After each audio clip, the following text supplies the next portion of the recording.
The internet gives us the freedom to talk with friends, make art, start a business, or speak out against our governments, all on an unprecedented scale. This isn't a coincidence. The internet's design came out of open, inclusive discussions by a global community of scientists and engineers, so there was no pressure from above to lock it down.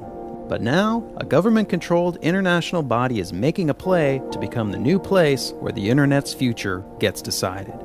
It's called the International Telecommunication Union, or ITU, and in December, the world's governments will meet to decide whether to expand its mandate to making important decisions about the net. The ITU could pose a risk to freedom of expression online everywhere. Here's why.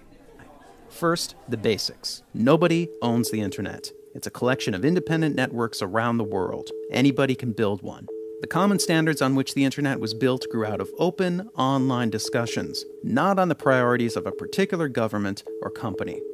But now, let's meet the ITU. First, the ITU is old. Really old. Not CDs old, not rotary phone old, telegraph old. As in Morse code. When founded in 1865, it was called the International Telegraph Union. Unlike the internet, the ITU was not built on open discussions among scientists and engineers. Instead, only governments have a vote at the ITU, and these votes take place behind closed doors. If governments succeed in giving the ITU more power to make decisions about the internet, we get an old-school, top-down, government-centric organization, replacing the open, bottom-up governance that made the internet so world-changing. And that's just the beginning of our problems. The ITU is not transparent. The ITU's draft proposals aren't public, and its one country, one vote model gives governments all the power. They get to make decisions about our internet without us even knowing what they're discussing, and then tell us once the decision is made. What kinds of decisions will be considered at the ITU meeting this December? Well, here are some actual proposals that have leaked. Cutting off internet access for a number of broadly defined reasons, violating international human rights norms.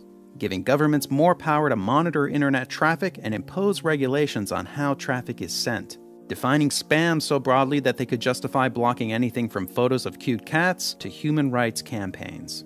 And new rules to charge online content providers to reach users, which could mean less content going to the developing world and blocking sites that don't pay up.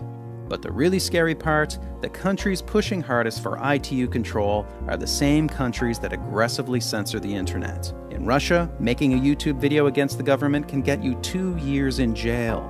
In China, you can't even get to most social media websites. And Iran is trying to build its own national internet and email network to keep the entire population under its control.